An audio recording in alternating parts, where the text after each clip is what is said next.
This is the 217 Recovery Podcast with Corey Winfield. You have a rich person's name. Like, you should be a billionaire with the name Winfield. And co-host Marney Winfield. Checking the microphone. It's going good. It is the 16th of April, 2023. My name's Corey Winfield. My name's Marney Winfield.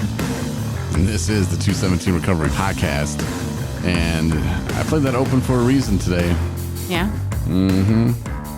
Got another scam going. No, I'm going to call it a hustle. It's not really a scam. Mm-hmm. And I didn't know you had it in you, babe. And I started it a couple years ago when I started taking computers apart. Mm-hmm. And didn't have the right tools to take computers apart. So when you do that, things are like, well, you know what the sound of plastic breaking is now. You know, like very familiar now. And you're like, oh, that's not good, but I'm gonna get to it. And then like with my laptop, it's all dented up and bent and looks like a dog chewed on it, and we don't even have a dog, you know. Once you get the right tools in place, you're like, damn, that wasn't as hard as I thought it was. Those screws are really too little. You do lose some, but hey, you don't really need all of them in there, do you? Mm-hmm. And today was your day. Well, you've been telling me for like 2 weeks, you're like, oh, we need to descale the Keurig. And we have a Keurig machine. And if you have one that's, I don't know, maybe newer, I don't know if the older ones do it, but the newer ones, it has like a little display where it's like descale. Mm-hmm. And you got to like hit it a few times and it'll let you brew the coffee, but it's just a pain. Mm-hmm. To wait 2-3 extra seconds to go, oh, I know I needed to scale it. Which you had to buy the solution. It's like soap or something and run it through there and it's supposed to make it taste better. Yeah. Makes sense in theory. It's upkeep, you know. Yeah, you probably want to do that. Right. But you were tired of waiting for me to do it. And I was telling you what a pain in the ass it was because you have to. It takes forever. And you have to hit it over and over and over and over and over. And normally I'm making a pie or making a cake or making spaghetti. I'm kind of doing something in the meantime, and I'm not hitting it over and over and over and over and over. Maybe that's why it takes so long. Mm-hmm. It just feels like longer because I'm always doing other things. Well, you were just like, nope, I'm going to stand right by it. I did. And I'm going to descale the whole thing right now. Yep. Cup after cup after cup. Yep. And that's apparently not what you do. Yeah, apparently you're supposed to pause in between. I guess once it's done it, I don't know, 12 or 13 times, you're probably supposed to let it cool down a little bit. Well, what happened? So apparently it overheated, and I descale it. I go through all the motions. Everything's done. I'm like, wonderful. And then the screen goes blank on it, where, you know, it says, gives the alert that you need to either add water or, you know, descale or enjoy. So nothing's happening. Completely dead.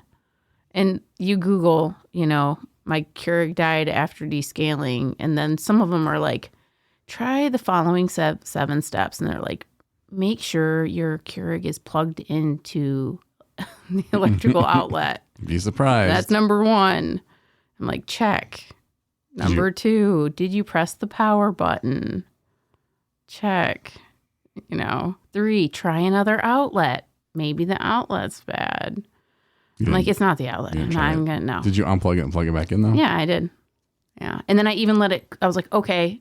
And then it's like, maybe your unit overheated because that's, you know, whatever. And then basically hinted that was a big problem, but still said, try to see if it cools down after 30 minutes and try again. Tried that. No, nothing. So then I YouTube, they're like, most likely you triggered the temperature gate or the temperature. Oh my gosh. I can't believe I've seen it so many times. Temperature. Let me see what I've been Googling. I'll tell you. Man. I know. Anyway, it's where it's essentially it shuts off your Keurig before it like the motor overheats or something. So anyhow, and then the whole thing, it's like you need to take it apart. And so there's all these like how-to videos on how to take it apart, and they're all just struggling. Like they're all, one guy broke his, and he's like, yeah, this one's broken. You see, I did this before. The little pieces of plastic are coming off. it's really meant to not be taken apart, essentially. It's not meant to be taken apart it's a factory made to be put together, and then you retire it and buy another $175 unit or whatever they are now. Clearly you looked at the price of another one. I don't even know. They're different. So, but I was on a mission, and it was one of those things where I was kind of frustrated with myself because I was like, common sense, probably should have, let it not ran it so many times so quickly. But it never says not. There's no instructions on how to do this descaling thing except for to do it. Do it until it says add water, put in regular water, and then run it until that's gone, and then it doesn't say descaling anymore. Anyhow, if you need it descaled, we got someone that knows how to do that. And if you overheat yours, I know someone who will fix it for a small fee. Right. Yeah. I'm still waiting on my first computer customer, so I don't know how good this hustle really is. Thermal switch is what it is called. The most common reason for K-Supreme to stop working correctly is that the thermal switch has tripped during machine overheating. It's like a circuit breaker thing. Essentially. And so it says it's to prevent overheating and catching on fire.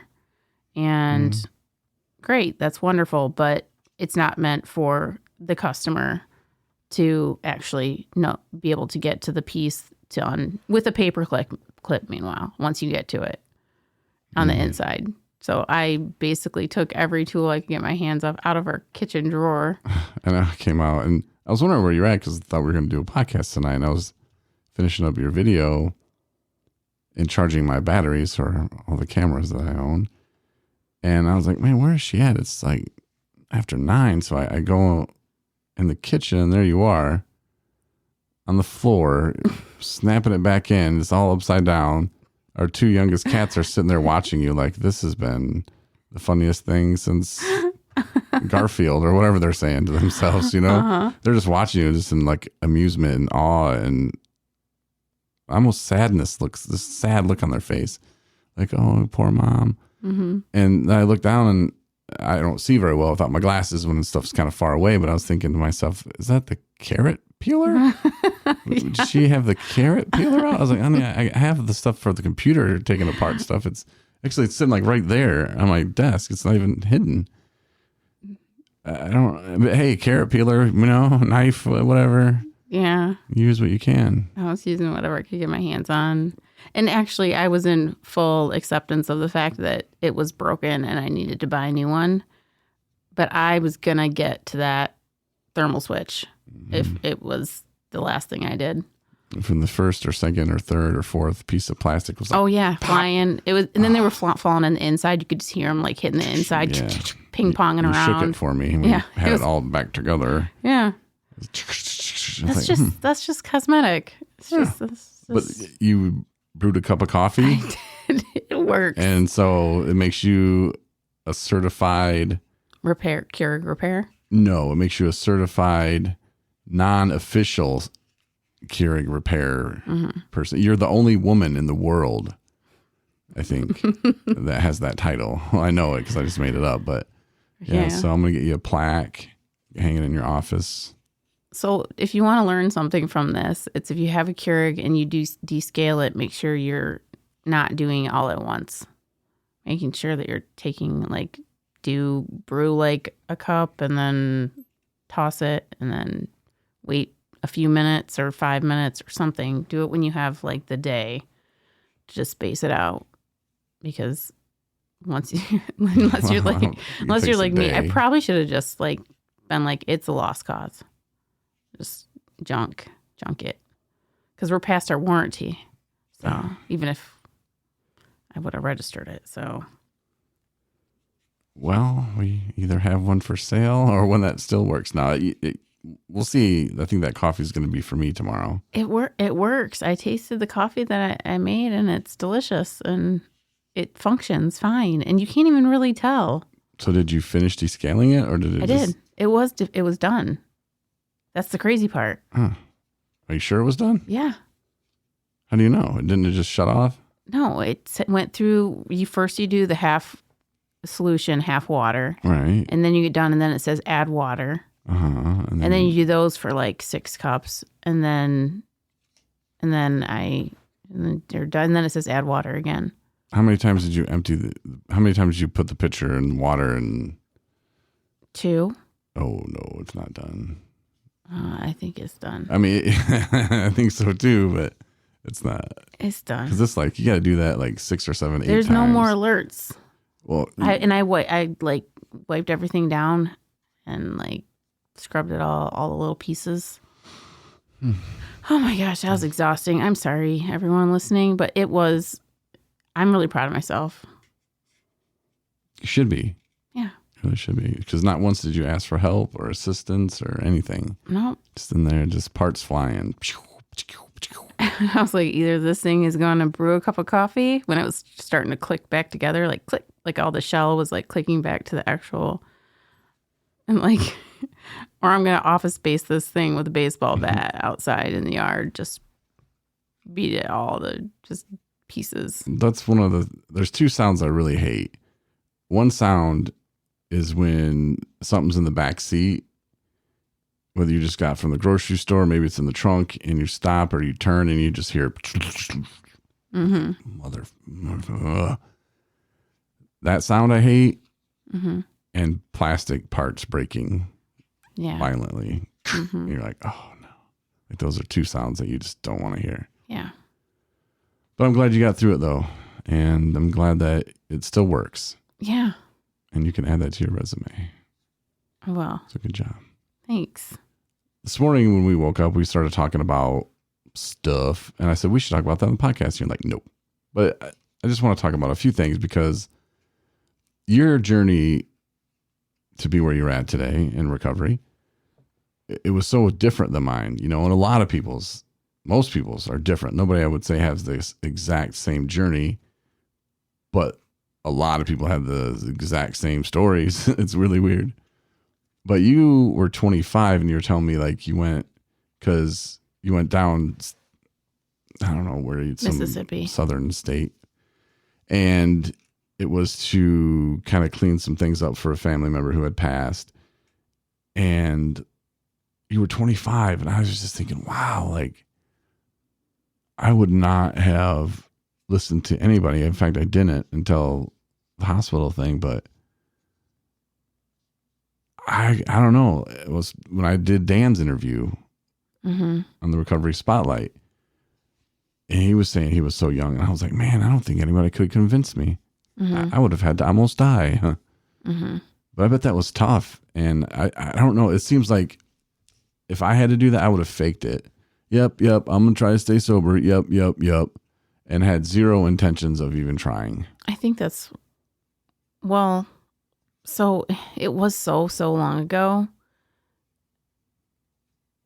Like I can't even, all I know is that I know my mom, she was angry with me because I had, been, I don't even know what. I was living at her house and she was like, you're going to come with me. Like you're going to be sober and you're going to come with me and we're going to do this thing for the family. And so she knew I was going to be underneath her watch and she's like, oh, it'll be fun. We'll get a hotel room and we can go, and we had to inventory like my great aunt Catherine, who was my grandmother's sister, who I'd never met, who had passed away. And she had this whole house and she'd been in a nursing home for a while. So it wasn't like a lived in home, but it was just an accumulation of decades and decades of her personal stuff. Really cool stuff too. I mean, vintage everything and things that she had kept from like, her ancestors. So there's like a lot of stuff because we were talking about Mississippi and old things, old like vintage stuff. Anyway, and I had no intentions on really staying clean. Like I couldn't wrap my head around it, but I was like, I can do this, she's like, I'll pay you to do the help, to help inventory all these things and figure out what goes where. And we'll make fun, we'll go out to dinner and stay in a hotel. It has a pool. And I was like, I don't care about that stuff. I don't want to go. But I went and I was miserable the whole time. And then I was telling you that I'm absolutely positive that whenever her head was turned, I figured out a way to get some booze. I mean, I didn't get like hammered, but I know that I drank. And it was just it was like just appeasing is the word, dealing with the situation at hand. I didn't really have any other options at that time. She was where I was her home was where I was living. I didn't have a job. So it was kind of like, I don't trust you more. Probably she didn't trust me to be home alone either. So that was probably a piece of it too. And I think most people, or not most people, but some people would think that we just got to keep them busy. Make some money, or she'll make some money, keep her busy, then we'll move on to the next chapter and they'll be good. Because it's hard for the families to even wrap their head around, okay, so-and-so's got a problem. What do I do? Because there's nothing you can do. And as your mom found out, that was just the beginning of a long, long road. And it almost ended in your death, and sometimes it takes that. Sometimes you still don't wake up then, and you still don't get it. And you still think, well, no, that was just that one time. Them doctors, everybody's lying to me. My liver's not even that bad. I can still drink. I'm only 36. Who cares? But when it becomes hard for you to keep a job, then you start to care a little bit. And I think a lot of people in early recovery have a hard time keeping a job because when we get sober, we have that 2-3 months, maybe even a week, maybe 2 weeks, whatever, of being sober. And then when we go back to hit it again, if we relapse, we go hardcore. And that's when things at work start going awry, and you've maybe told your boss or told so-and-so, and they know, and things change because people now are looking at you different, and now you're failing again, but in front of everybody because they know you're trying now. Before it was like, oh, that's Jim. He comes to work. Oh, he's probably still drunk from last night. Ha ha ha ha ha. Tell him that you have a problem and you're trying to quit. And Jim comes in smelling like beer after he's supposed to be sober for 2 months, and he's like not in character anymore. Like he's trying to hide it, but can't. Not like before he was trying to hide it, but wasn't, but no one noticed because, well, it's just how he smells on Fridays and Tuesdays and Thursdays. But not having that purpose is the key to all that. And well, the key to not being in that situation, when you can find your purpose, and it might be at the job that you've had for 30 years, Jacob Sparks, he was on the podcast a few times, and he talks now about how he loves his job and his job is easier and everything just goes smooth, and his coworkers respect him now. And it's just night and day. It's like he goes to work at the same address, but it's a totally different place. And I was thinking about that earlier too. And it was just like, yeah, I bet people, they blame it on, or not blame it on, but yeah, I got into recovery, man. It screwed up my life. I couldn't keep a job because I was bouncing around. Recovery had nothing to do with that. It's part of the addiction that has to do with that. And the fact that you kept drinking, or kept using, and me taking all these wrong jobs. And I think you probably did kind of the same thing. It's kind of what I knew, kind of didn't really want to work there anyway, but if I lost it, who cares? It was nothing I was putting my heart and soul into. Yeah. And that kind of reflected in the attitude I had about it. Like it wasn't going to keep me from drinking. That's for sure. Yeah. I don't care what job it was. You could have had me driving yachts or whatever and give me $1 million a year. I would have drank. Guarantee it. Yeah. My nemesis was the service industry. And so waiting tables at restaurants, especially when I started working at ones that were nice restaurants where I was running with, people are having $100 to $200 bills for their dinners, that's just one table. So you're getting a percentage of that. And it was easy money. I mean, not easy, but it was what I could do. And it was kind of like, I was good at it. And the expectations, like the learning curve was nothing. I mean, yeah, I had to learn a new menu if I started a new job and, the ins and outs of that particular restaurant. But at the end of the day, it's the same it's the same thing. And that job was just not good for me. It wasn't good for me. It gave me cash in hand. This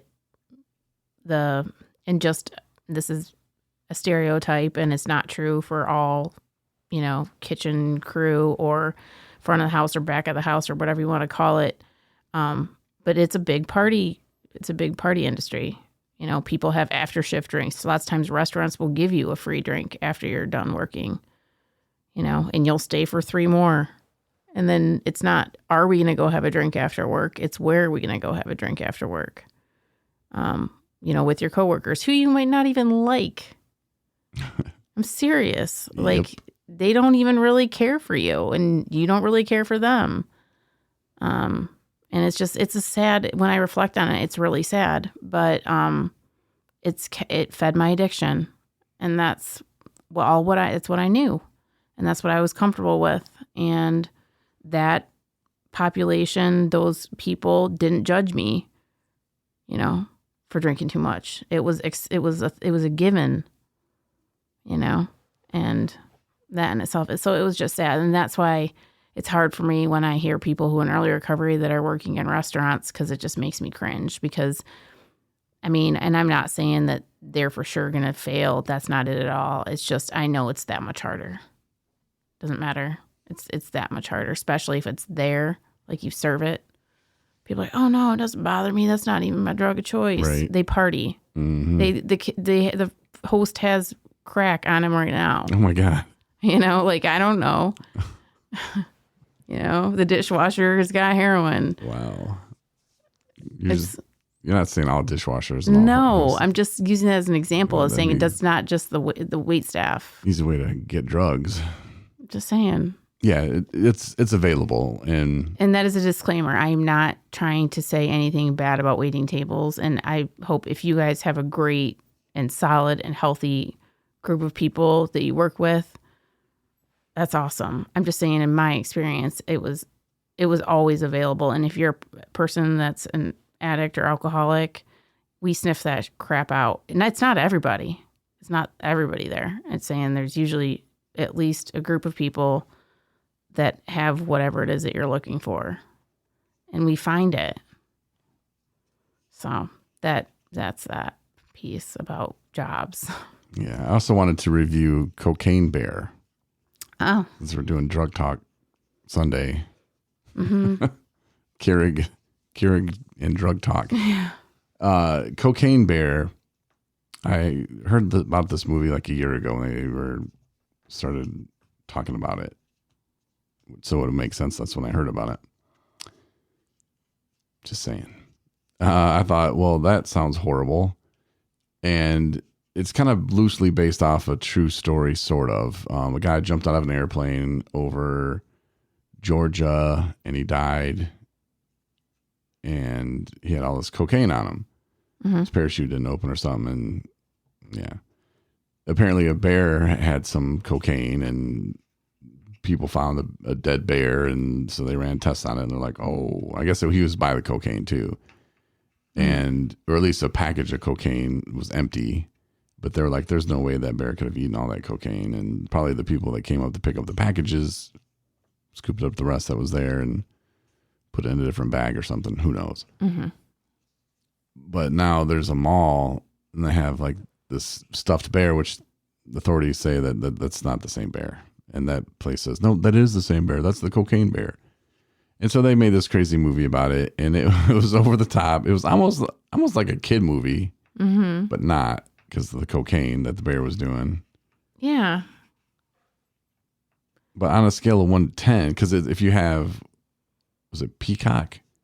Mm-hmm. Yeah, I think it was free on Peacock this week. But if you want to watch it, I'd still give it like a 4 out of 10. I was going to say 4. Yeah. I've seen worse movies. It wasn't as bad as I thought it was going to be. The bear is really fake, but there was some funny laugh out loud moments though. Mm-hmm. And there's a little bit of gore in there. Yeah. There's kind of a lot of bit of gore actually. Yeah. Some kind of graphic. And then it was a good happy ending. Like a family could sit there and go, oh, like you were like, oh, the mama bear. I know. I just saw little baby bears. Yeah. So, and I was like, get up, cocaine bear. You know, like I was rooting for it. I don't want to do spoiler alert, but yeah. Yeah. And it's not even the story. It's not even the true story, but entertaining. Yes. I would go with yes. I would say watch it. Okay, if you had to watch one movie again right now, would you watch Pig with Nicolas Cage or Cocaine Bear? Oh, I didn't even watch Pig all the way through because it was bad. I didn't watch it all the way through. Oh. I didn't think you did either. Yeah, because I was really wanting it to get good. And you did too. You watched the whole thing. You just, your short-term memory blocked it out. It was like not letting this in long-term. I know. It's protective. It's a protective factor. I would watch Cocaine Bear for sure. Okay. I would too. Yeah. Corby Davison from 1310 The Tickets so owes me $10 or whatever we spent to watch that stupid Pig movie. Because he was doing an endorsement. And he was like, oh, it's Nicolas Cage's best movie. You owe me money, dude. That's all I'm saying. So if you want to tweet at Corby Davidson, tell him he owes me money, I'd appreciate that. Thank you. That's all I have for today. Now, thanks for listening. Website, 217recovery.com. And get the app if you haven't already. Thanks, everybody. Have a great night. Thanks for listening to the 217 Recovery Podcast. Win a bunch of free shit from 217 Recovery. Go to the app or the website, 217recovery.com.